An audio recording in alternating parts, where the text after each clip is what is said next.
السلام علیکم، میں ضمیر احمد انصاری اور آپ دیکھ رہے ہیں زیڈ نیوز فار یو۔ عرض یہ ہے کہ آپ نے اپنے YouTube channel Z news for you کو ابھی تک سبسکرائب نہیں کیا ہے تو ابھی کریں، اور ساتھ ہی دیے ہوئے بیل آئیکن کو بھی دبا دیں جس سے ہماری آنے والی سبھی ویڈیوز کے نوٹیفیکیشن آپ کو ملتے رہیں۔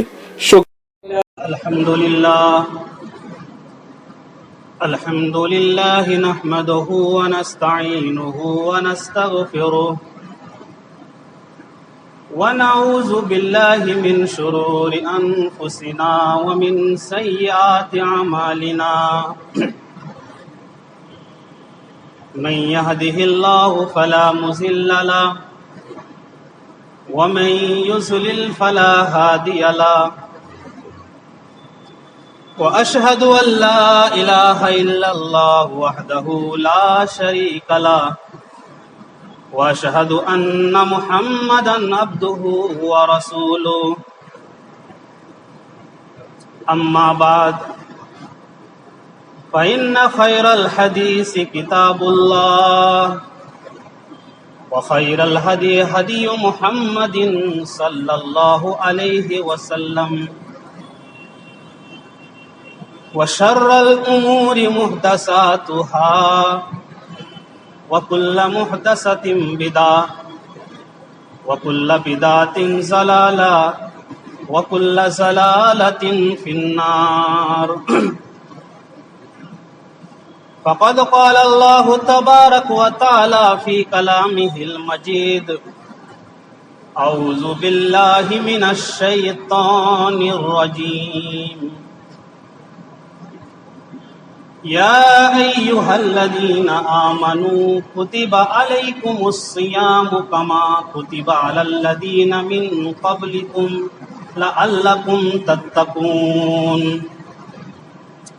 وعن ابن مسعود رضي الله تعالى عنه قال كان يقول الرسول صلى الله عليه وسلم إني أسألك الهدى والتقى والعفاف والغنى رواه مسلم رب اشرح لي صدري ويسر لي امري واحلل عقدة من لساني يفقهوا قولي رب زدني علما۔ تمام قسم کی حمد و ثنا، کبریائی، بڑائی اور برتری اس پاک رب العزت کے لیے لائق اور زیبا ہے جس نے ہمیں اور آپ کو اشرف المخلوقات بنا کر کے پیدا فرمایا۔ اس پاک رب العزت کی جتنی ہی تعریفیں کی جائیں کم ہیں، جس نے ہماری رشد و ہدایت کے لیے، ہماری رہنمائی کے لیے، ضلالت و گمراہی سے بچانے کے لیے بے شمار نبیوں کو، پیغمبروں کو، رسولوں کو اس دنیا کے اندر مبعوث فرمایا۔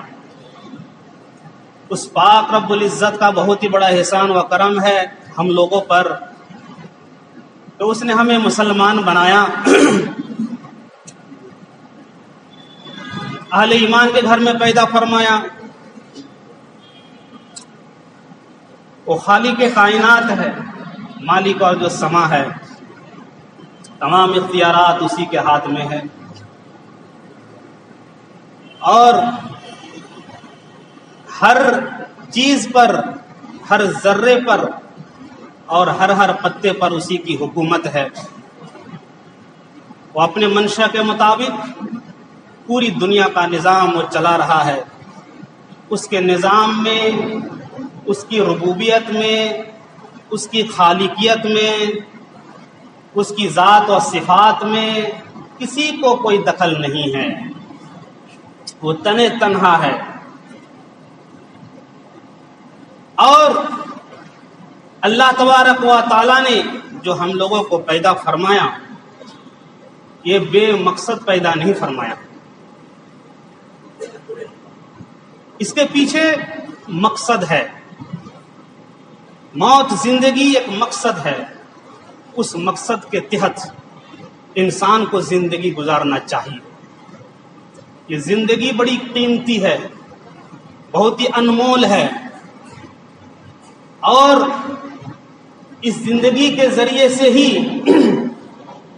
اور اس زندگی کے جو اعمال ہیں ان کے ذریعے سے جنت اور جہنم کے فیصلے ہوں گے. کامیابی اور ناکامی کا فیصلہ بھی اسی سے ہوگا.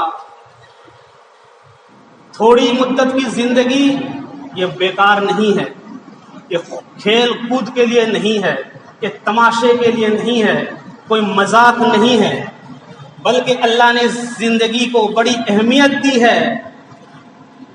کیوں؟ اس لیے کہ اللہ کی فرما برداری کے ساتھ، شریعت کی فرما برداری کے ساتھ اگر اس زندگی کو گزارا جائے تو ہمارے لیے کامیابی ہے، آبادی جنت ہے. اور ہم نے اس کو بھلا دیا، کھیل تماشا مذاق بنا کر کے رکھا، تو پھر اسی کے ذریعے سے پھر جہنم میں جانا پڑے گا. تو اس لحاظ سے اس زندگی کو سمجھو، اور اس زندگی کے مقصد کو بتانے کے لیے اللہ تبارک و تعالیٰ نے نبیوں کو بھیجا. ہزارہ ہزار درود و سلام نازل ہو اس ہستی اقدس مقدسہ مطہرہ مبارکہ پر جن کا نام گرامی احمد مصطفیٰ محمد رسول اللہ صلی اللہ علیہ وسلم ہے. میرے محترم بزرگوں، دوستوں، معزز ساتھیوں، آپ کو معلوم ہے شعبان کا مہینہ چل رہا ہے. اس کے بعد جو مہینہ آنے والا ہے بہت ہی مبارک مہینہ ہے، فضیلت والا مہینہ ہے، رمضان کا مہینہ ہے، بہت ہی قریب ہے. لہذا قرآن کریم سے ایک آیت تلاوت کی گئی ہے، اور اس آیت کے اندر اللہ تبارک و تعالیٰ نے انسان کی زندگی کا مقصد بتا دیا ہے. رمضان سے پہلے ایک اور جمعہ آنے والا ہے، اس جمعے میں رمضان کے فضائل کے تعلق سے سنیں گے. لیکن یہ رمضان المبارک کے جو روزے ہیں، ان روزوں کی کیا اہمیت ہے، اور ان روزوں کے ذریعے سے اللہ تبارک و تعالی ہم سے کیا مطالبہ کرتا ہے، کیا چاہتا ہے، اس بات کو اجاگر کیا گیا ہے، اس بات کو کھول کر کے بیان کر دیا گیا ہے. اللہ تبارک و تعالی ارشاد فرماتا ہے، یا ایھا الذین آمنوا کتب علیکم الصیام کما کتب علی الذین من قبلکم لعلکم تتقون.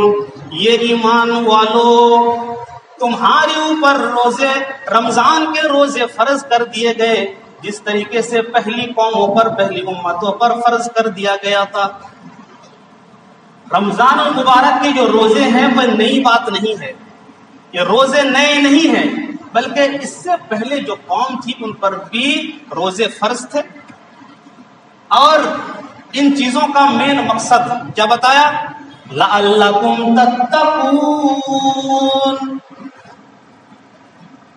کہ ان روزوں کے ذریعے سے تم تقوی شیار بن جاؤ، متقی بن جاؤ، پرہیزگار بن جاؤ، اللہ سے ڈرنے والے بن جاؤ، گناہوں کو چھوڑنے والے بن جاؤ. یہ اللہ تبارک و تعالی صاف صاف ارشاد فرما رہا ہے. اگر روزوں کے ہم نے رمضان کے روزے رکھ لیے، مبارک مہینہ ہم نے پا لیا، ہم نے تراویح پڑھ لی، افطاری کا اہتمام کر لیا، سحری کا اہتمام کر لیا، تہجد کا اہتمام کر لیا، لیلۃ القدر کا اہتمام کر لیا، عید کی نمازوں کا اہتمام کر لیا، ساری چیزیں ہم نے کر لی، کما حق ہم نے حق ادا کر دیا. لیکن اپنی زندگی میں اگر پرہیزگاری نہیں آئی، زندگی میں کوئی چینجنگ نہیں آئی، کوئی تبدیلی نہیں آئی، اللہ کا ڈر و خوف پیدا نہیں ہوا، تو ان روزوں سے کوئی فائدہ حاصل ہونے والا نہیں ہے، سوائے بھوک اور پیاسے کے.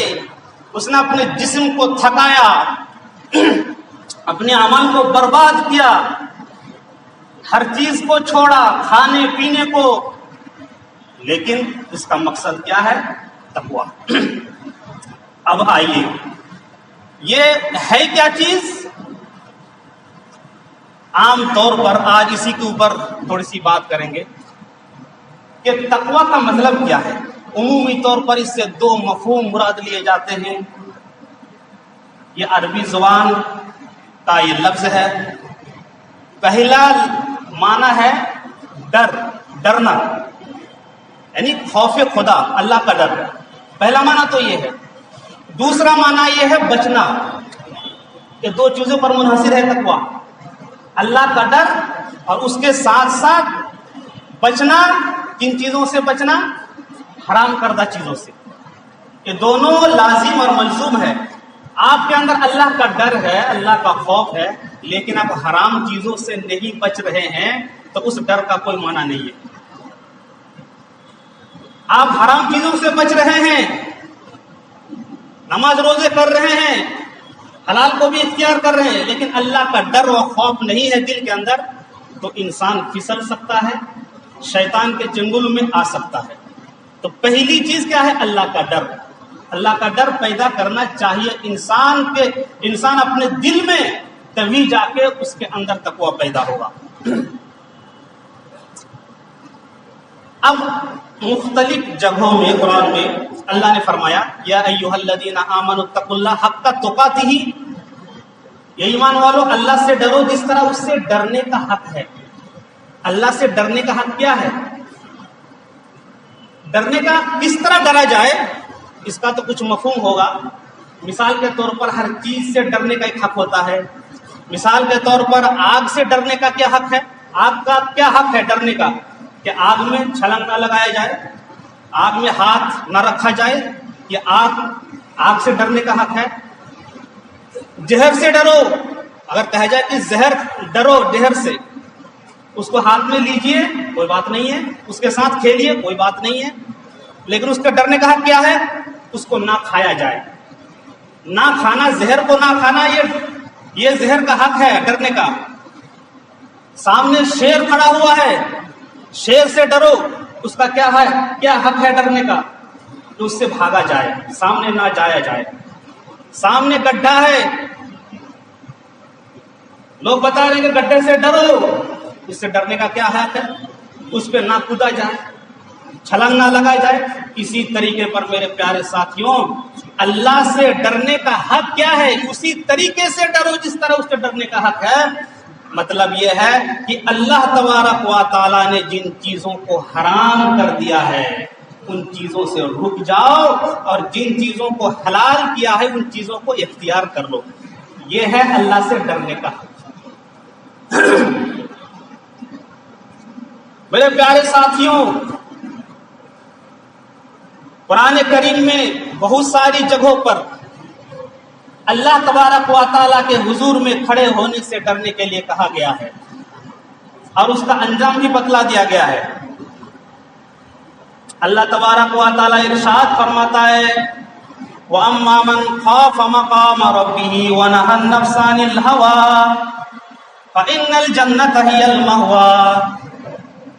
جو اللہ تبارک و تعالیٰ کے حضور میں کھڑے ہونے سے ڈر گیا اور اپنے آپ کو حرام کردہ چیزوں سے بچا لیا، نفسانی خواہشات سے بچا لیا، تو جنت اس کا ٹھکانہ ہے.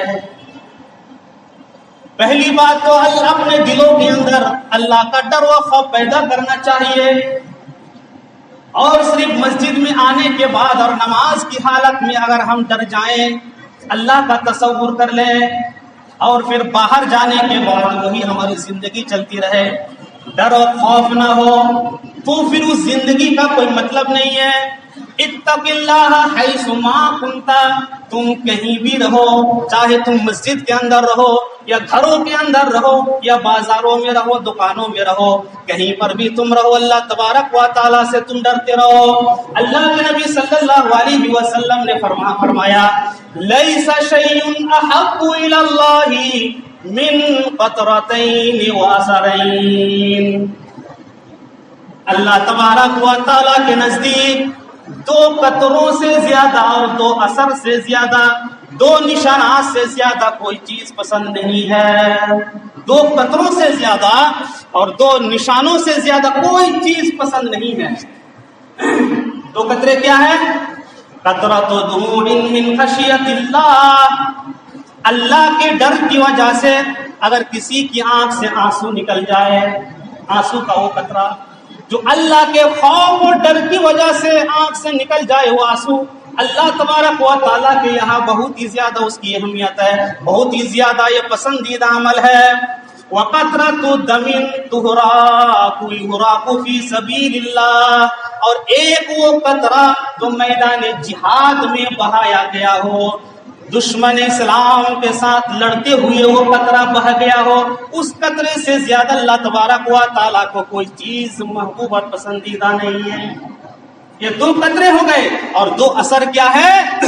ایک اثر تو یہ ہے کہ دشمن کے ساتھ لڑتے ہوئے جو نشان پڑ جائے، جو زخم لگ جائے، ایک وہ نشان، اور دوسرا نشان یہ ہے کہ اللہ کے فرائضگی کے ادائیگی میں، مثال کے طور پر آپ نماز پڑھ رہے ہیں، نماز پڑھتے پڑھتے گٹھا پڑ جاتا ہے، نشان پڑ جاتا ہے، پیشانی پہ نشان پڑ جاتا ہے، پیر پہ نشان پڑ جاتا ہے، ایک وہ نشان۔ یہ دو نشان ہیں اور دو قطرے ہیں، اللہ کو بہت ہی زیادہ محبوب ہے۔ میرے پیارے ساتھیوں، صحابہ کرام رضوان اللہ علیہم اجمعین کی زندگی کی طرف نظر دوڑاؤ، آپ کو زندگی ملے گی، آپ کو سبق ملے گا، آپ کو نصیحت ملے گی، اور اپنی زندگی کو صحیح طریقے سے چلانے کے لیے اور اللہ کے حرام کردہ چیزوں سے بچنے کے لیے آپ کو مدد ملے گی۔ حضرت عبد الرحمن بن عوف رضی اللہ تعالیٰ عنہ، رمضان کا موقع ہے، سامنے افطاری آ گئی، کھانے کے لیے طرح طرح کے پھل فروٹس آ گئے۔ حضرت عبد الرحمن بن عوف رضی اللہ تعالیٰ عنہ بیٹھ گئے۔ اس کے بعد ابھی افطاری کا ٹائم نہیں ہوا، حضرت عبد الرحمن بن عوف رضی اللہ تعالیٰ عنہ کی آنکھوں میں آنسو آ گئے، کہنے لگے، او لوگوں، آج ہمارے سامنے طرح طرح کی افطاریاں ہیں، طرح طرح کے پھل ہیں، لیکن وہ ایسا زمانہ تھا اس سے پہلے کہ لوگوں کے پاس کچھ بھی نہیں تھا۔ انہوں نے مصعب بن عمیر رضی اللہ تعالیٰ عنہ کا ذکر کیا کہ ایسی غربت میں زندگی گزاری اور ایسی خستہ حالت سے زندگی انہوں نے گزاری۔ جب میدان جہاد میں وہ شہید ہو گئے تو کفن کے لیے کپڑا نہیں تھا، پیر کو ڈھانکا جاتا تھا تو سر کھل جاتا تھا، اور سر ڈھانکا جاتا تھا تو پیر کھل جاتے تھے۔ اے لوگوں، اس کے بعد ہماری زندگی میں، اور تم جو دیکھ رہے ہو، دنیا فراغی کے ساتھ آ گئی ہے، دنیا کی تمام ناز و نعمت ہمارے سامنے ہے، آج ہم ناز و نعمت کے اندر بیٹھے ہوئے ہیں۔ او لوگوں، کل قیامت کے دن اللہ تبارک و تعالیٰ ان نعمتوں کے بارے میں سوال ہوگا۔ حضرت عبد الرحمن بن عوف رضی اللہ تعالیٰ عنہ کہنے لگے، ایسا تو نہیں ہے کہ جو ہم زندگی میں، اپنی زندگی میں نیکیاں کر رہے ہیں، ہم اعمال کر رہے ہیں، ایسا تو نہیں ہے کہ اللہ تبارک و تعالیٰ اس کا بدلہ اسی دنیا کے اندر ہمیں دے رہا ہے۔ ایسا نہ ہو کہ ہم کو پورا کا پورا بدلہ اسی دنیا کے اندر مل جائے اور کل قیامت کے دن ہمارا کوئی حصہ نہ ہو۔ حضرت عبد الرحمن بن عوف رضی اللہ تعالیٰ عنہ افطاری چھوڑ کے اٹھ گئے، انہوں نے افطاری نہیں کی، وہاں سے دور چلے گئے۔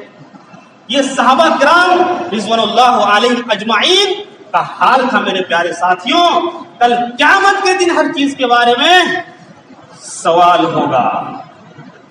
حضرت عمر فاروق رضی اللہ تعالی عنہ، ہم نام لیتے ہیں، ہم نمونہ مانتے ہیں، ہم خلیفہ دوم مانتے ہیں، ذکر کرتے ہیں، نصیحت کرتے ہیں، سنتے ہیں، سناتے ہیں، لیکن عمل کون کرتا ہے؟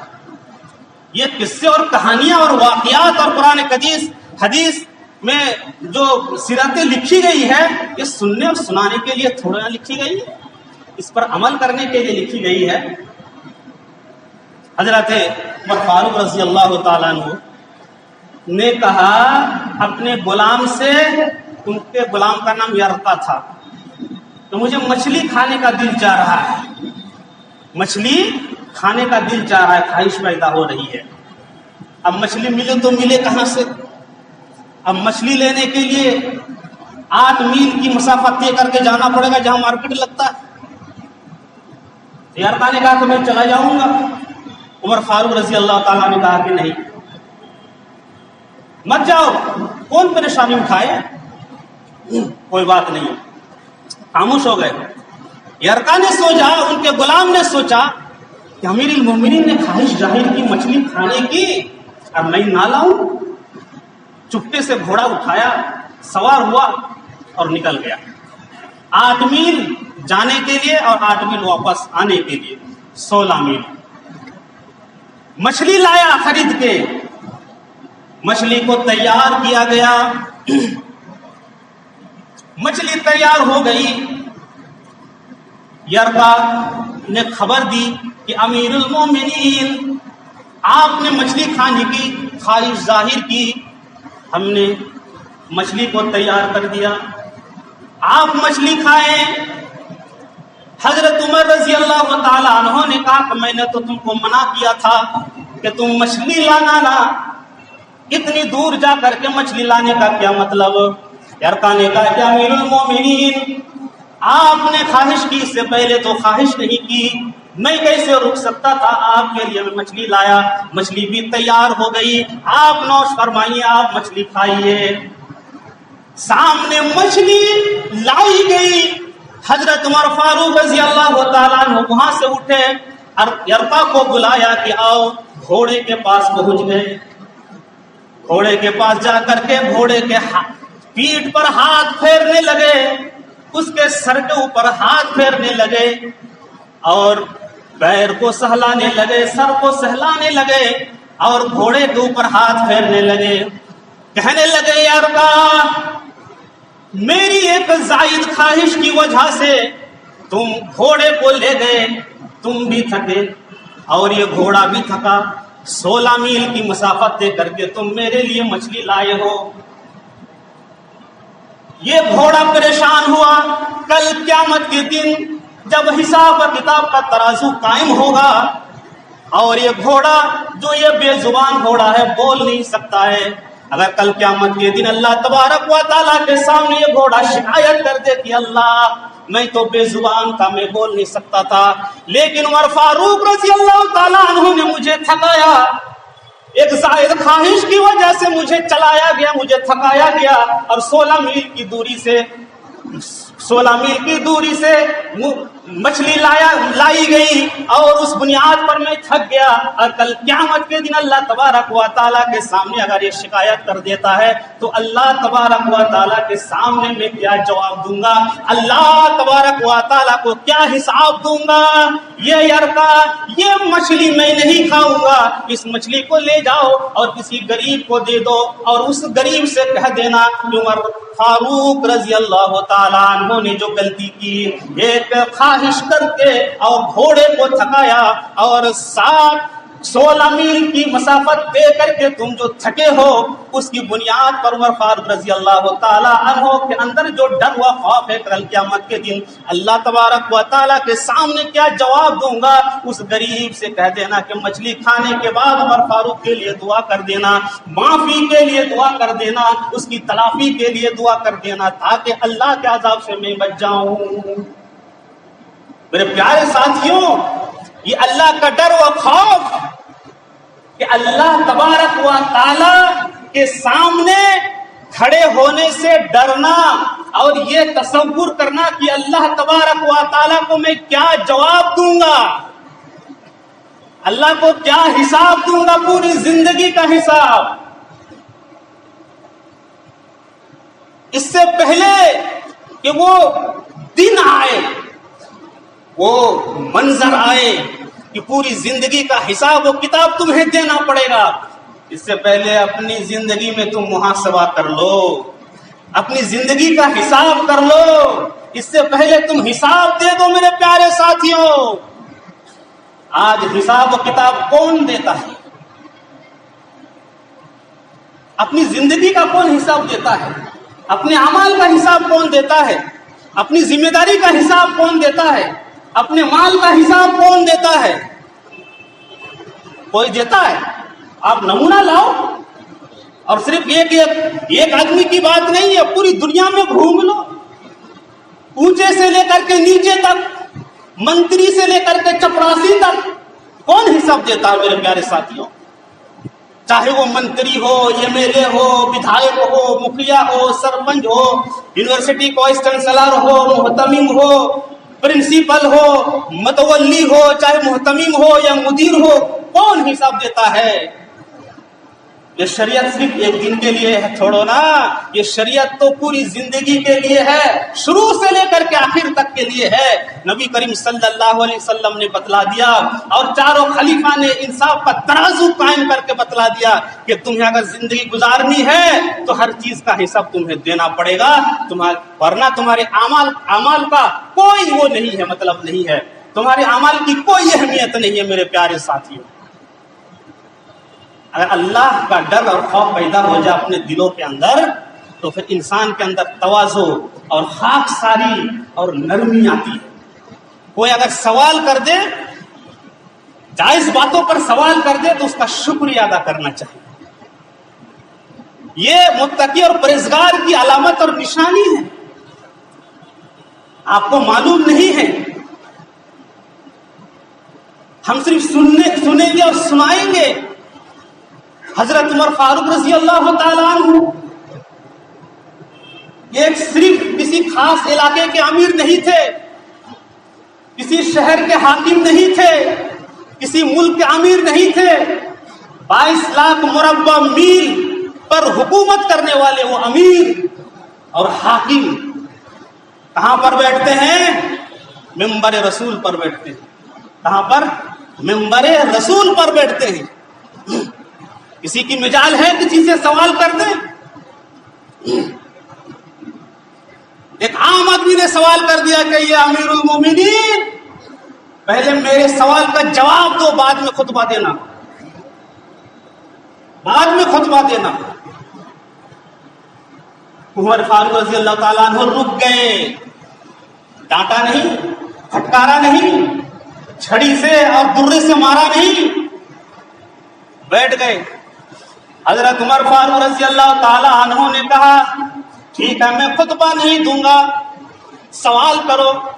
سوال یہ کیا گیا کہ امیر المومنین، مال غنیمت سے جو کپڑے ملے سب کو کپڑے ملے، لیکن ہمارا کپڑا تو اتنا تھا کہ اتنا، اس کپڑے کا کرتا اتنا لمبا نہیں ہوا، آپ کا لمبا کیسے ہو گیا؟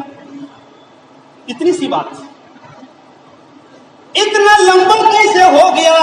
صرف شک کی بنیاد پر انہوں نے سوال کر دیا کہ ہمارا تو اتنا لمبا کپڑا نہیں، آپ کا لمبا کپڑا کیسے؟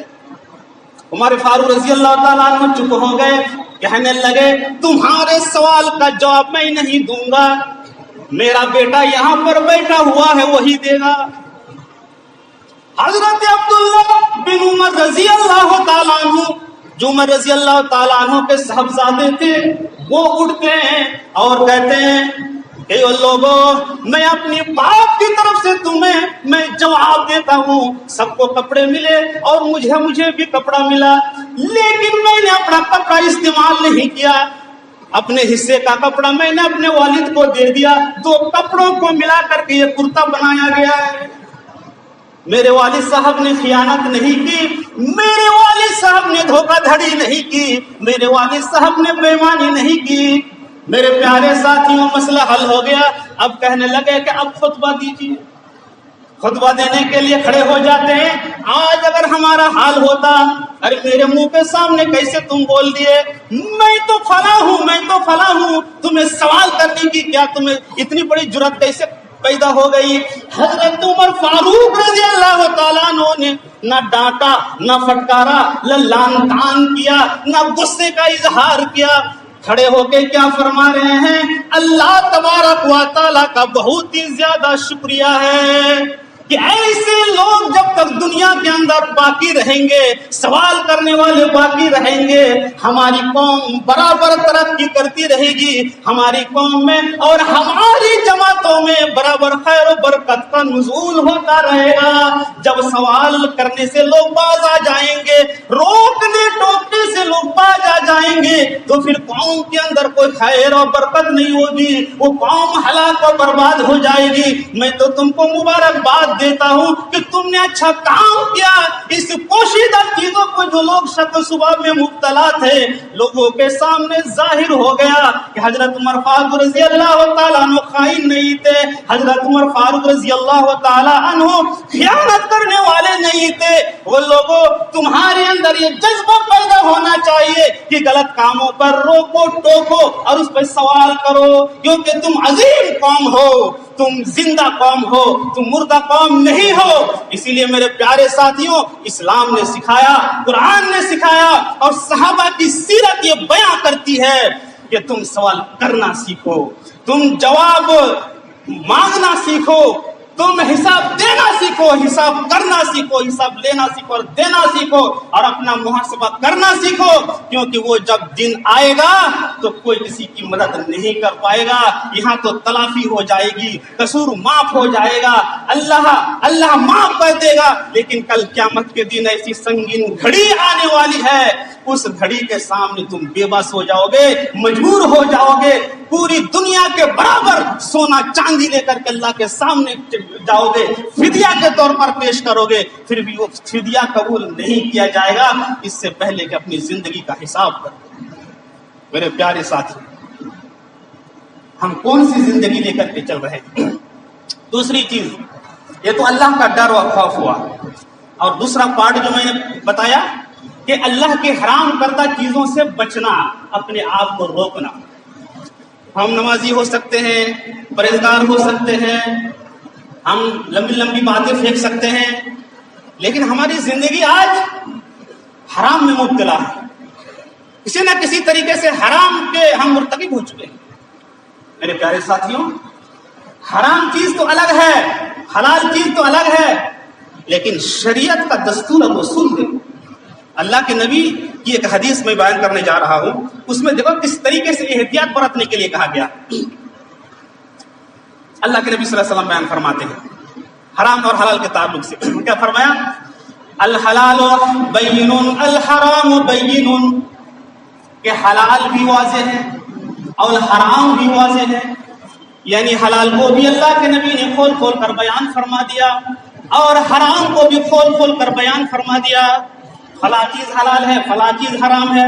کون نہیں جانتا کہ بکرے کا گوشت حلال ہے، کون نہیں جانتا کہ بھینس کا گوشت حلال ہے، کون نہیں جانتا کہ صحیح طریقے سے تم کاروبار کرو گے تو بھی حلال ہے۔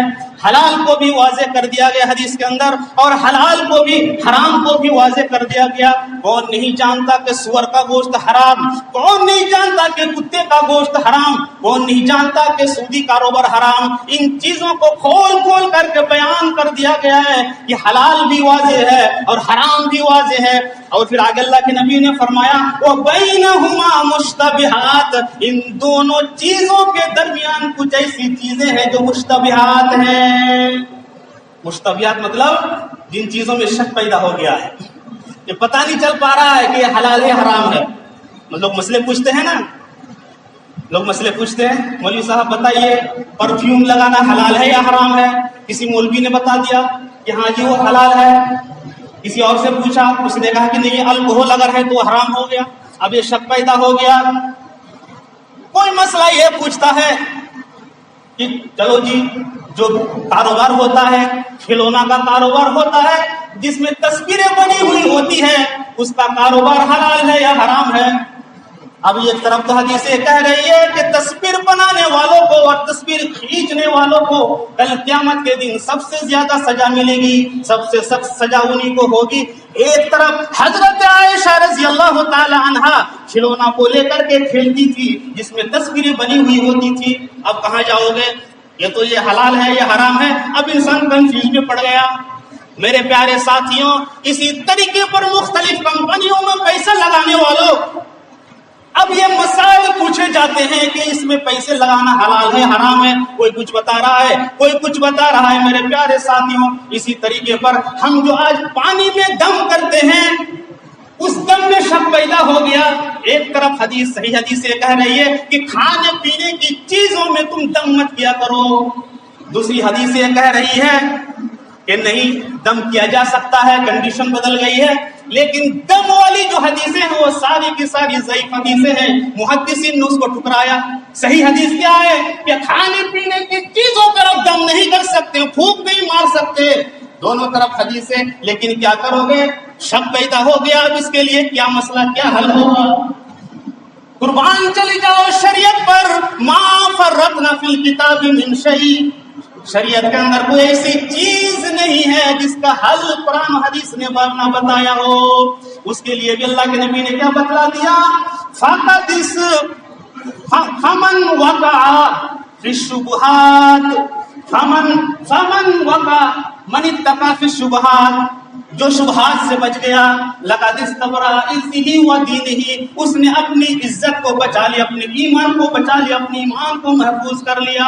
جس نے کیا کرا؟ شبہات سے بچ گیا۔ فمن اتقى الشبہات، جو شبہات یعنی شک شبہ والی چیز سے بچ گیا، لقد استبرأ لدینه وعرضه، اس نے اپنے ایمان کو بچا لیا، اپنے ایمان اور اپنی عزت و آبرو کو محفوظ کر لیا۔ فمن وقع فی الشبہات فی الحرام، اور جو شبہات والی چیزوں سے پڑ گیا، شبہات والی چیزوں میں جو پڑ گیا وہ حرام کے اندر ملوث ہو گیا، حرام کے اندر پڑ گیا۔ اس حدیث کے ذریعے سے اللہ کے نبی یہ بتلانا چاہتے ہیں کہ یہ لوگوں جب کسی چیز میں شک و شبہ پیدا ہو جائے تو اس چیز کو چھوڑ دو، اس چیز کے پیچھے نہ پڑو، کیونکہ تمہارے سامنے حلال بھی واضح، حرام بھی واضح۔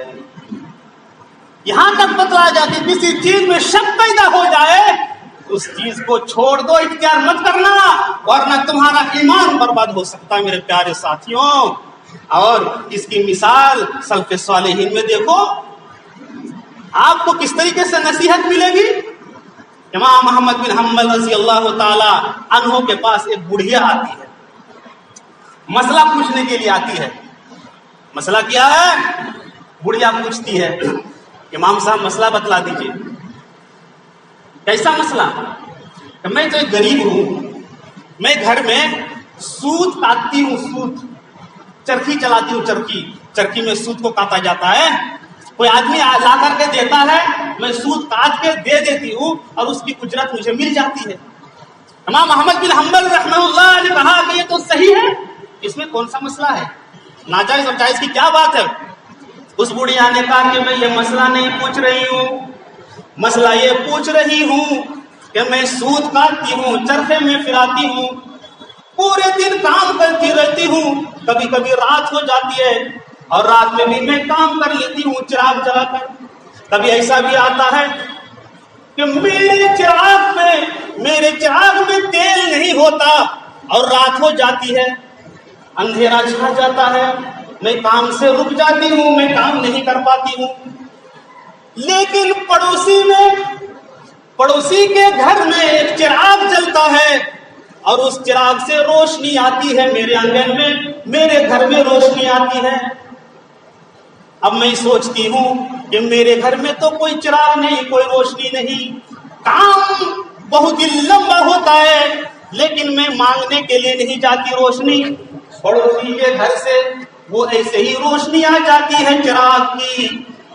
کیا میں اس روشنی میں اگر سوت کاٹ لوں، کام کر لوں اور کام کرنے کے بعد اس کی ہمیں اجرت مل جائے تو وہ اجرت جائز ہے یا ناجائز؟ حالانکہ سرکاری لائٹیں لگی ہوئی ہوتی ہیں، انسان بہت سارے کام کرتے ہیں، پڑوسی کے مکان سے روشنی آتی ہے، بہت سارے کام کیا جا سکتا ہے، کر لیتا ہے۔ وہ مسئلہ پوچھ رہی ہے کہ پڑوسی کی طرف سے جو روشنی آتی ہے اس روشنی میں اگر میں کام کر لوں تو اس کی اجرت حلال ہوگی یا حرام؟ یہ مسئلہ ہے۔ حضرت امام بن حنبل نے یہ فرمایا، کہ یہ خاتون، یہ مائی، تمہارے اس سوال نے امام محمد بن حنبل کے علم کو شرمندہ کر دیا ہے۔ تیرے سوال کا جواب میرے پاس نہیں ہے، کتنا بڑا احتیاط! ارے یہ تو ایک آدمی جانتا ہے کہ یہ چیز تو حلال ہوگی، لیکن احمد بن حنبل دنگ رہ گئے کہ دیکھو کس طریقے سے یہ بڑھیا حلال اور حرام کے درمیان تمیز کرنے والی ہے، احتیاط اور شک و شبہ والی چیزوں سے بچنے والی ہے، کہ وہ پوچھ رہی ہے کہ پڑوسی کی طرف سے اگر روشنی آئے، اس روشنی سے اگر میں کام کر لوں تو وہ حلال ہوگا یا حرام؟ امام محمد بن حنبل نے کہا کہ اس کا جواب میرے پاس نہیں ہے۔ بڑھیا کہنے لگی میں پھر کہاں جاؤں، آپ سے تو بڑا کوئی امام یہاں پر نہیں ہے۔ امام محمد بن حنبل نے کہا کہ میں ایک بات بتلاتا ہوں، قرآن و حدیث میں تو اس کا کوئی ذکر نہیں ہے، لیکن میں اندازہ اور قیاس کر کے تم کو بتلا رہا ہوں کہ اس چیز میں تم کو شک پیدا ہو گیا ہے، کیا ہو گیا؟ اس چیز میں تم کو شک پیدا ہو گیا ہے کہ حلال یا حرام ہے، تو میری تو ذاتی رائے یہی ہے کہ تم اس کو چھوڑ دو، اس سے تم بچ جاؤ، یہ تمہارے لیے بہتر ہے، تمہارے ایمان کے لیے بہتر ہے، تمہارے کام کے لیے بہتر ہے۔ امام احمد نے کہا کہ اس کو چھوڑ دو۔ جب تمہارا شک اس میں پیدا ہو گیا، وہ بڑھیا جانے لگی، لوگوں سے کہنے لگے کہ لوگوں دیکھو، اس کے باپ کو تو میں نہیں جانتا، لیکن یہ جس کی بیٹی ہے وہ تقوی شیار و پرہیزگار رہا ہوگا، اپنے وقت کا عالم رہا ہوگا، اپنے وقت کا امام رہا ہوگا، پڑھا لکھا انسان ہوگا، اپنی بیٹی کو ایسی تربیت دی، ایسا سکھایا کہ دیکھو یہ احتیاط کے طور پر کس طریقے سے مسئلہ پوچھنے کے لیے آئی ہوئی ہے۔ میرے پیارے ساتھیوں، تو حلال اور حرام کے درمیان جو شک و شبہات والی چیز ہے اس سے بھی بچنے کے لیے کہا گیا ہے، لیکن آج ہم شک کی بنیاد پر حلال اور حرام کا ارتکاب نہیں کر رہے ہیں، بلکہ ہم جان بوجھ کر کے حرام کا ارتکاب کر رہے ہیں۔ میرے پیارے ساتھیوں، مسائل پوچھتے ہیں اور ہیلے بہانے کر کے ایک اور مولوی اگر مسئلہ بتلا دیتا ہے تو وہ دوسرے کے پاس جاتا ہے اس کو جائز کرانے کے لیے۔ مولوی صاحب ہم نے پگڑی میں دکان لی، ہم نے پگڑی میں مکان لیا، ہم نے اتنے پیسے دے دیا، اب ہم اس کو کرایہ نہیں دیں گے۔ ایک مولوی نے بتلا دیا کہ اتنا جائز ہے، دوسرے کے پاس چلا گیا، تیسرے کے پاس بھی جائے گا، اس کو حلال کر کے چھوڑے گا۔ یا تو بتلا جائے گا شک و شبہات کو چھوڑو، یہ حلال کر کے چھوڑے گا یہ حرام چیز کو۔ میرے پیارے ساتھیوں، پھر ہلا بہانا کیا ہے؟ اب مولوی صاحب ہم نے تو 5 لاکھ روپے ان کو دیے ہیں، وہ بھی تو کاروبار کرے گا، وہ بھی تو فائدہ اٹھائے گا۔ احمق بیوقوف، تو وہ 5 لاکھ تم کیوں نہیں لگا لیتے ہو اس میں کاروبار میں؟ تم خود کر لو، تم خود کاروبار کر کے حلال ذریعے سے تم کاروبار کرو۔ یہ تمام چیزیں حرام ہیں میرے پیارے ساتھیوں۔ تو تقوی شیاری اور پرہیزگاری کا تقاضا یہ ہے کہ رمضان کے ذریعے سے تم حلال چیزوں کو اختیار کرو، حرام سے بچو، ورنہ روزوں سے، نمازوں سے، تہجد سے کوئی فائدہ حاصل نہیں ہوگا میرے پیارے ساتھیوں۔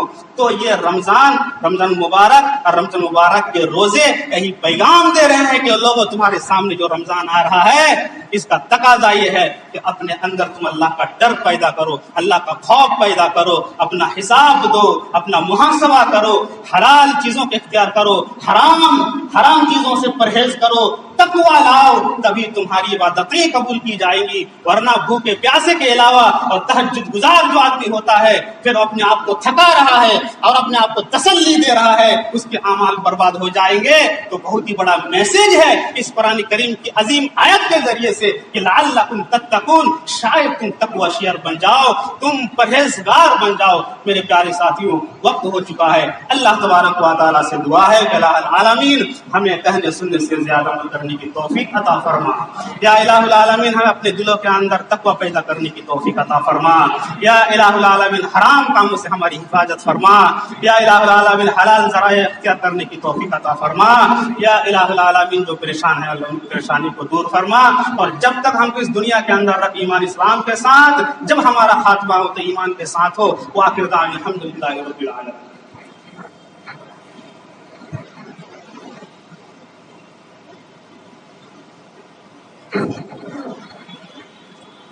الحمد لله نحمده ونستعينه ونستغفره ونعوذ بالله من شرور أنفسنا ومن سيئات أعمالنا، من يهده الله فلا مضل له ومن يضلل فلا هادي له، وأشهد أن لا إله إلا الله وحده لا شريك له، وأشهد أن محمدا عبده ورسوله، أما بعد، أعوذ بالله من الشيطان الرجيم، إن الله وملائكته يصلون على النبي، يا أيها الذين آمنوا صلوا عليه وسلموا تسليما، اللهم صل على محمد وعلى آل محمد كما صليت على إبراهيم وعلى آل إبراهيم إنك حميد مجيد، اللهم بارك على محمد وعلى آل محمد كما باركت على إبراهيم وعلى آل إبراهيم إنك حميد مجيد۔ عباد الله رحمكم الله، إن الله يأمر بالعدل والإحسان وإيتاء ذي القربى وينهى عن الفحشاء والمنكر والبغي يعظكم لعلكم تذكرون۔ ایک بار پھر آپ سے ریکویسٹ ہے کہ آپ اپنے اس یوٹیوب چینل کو سبسکرائب کریں، لائک اینڈ شیئر ضرور کریں۔ شکریہ۔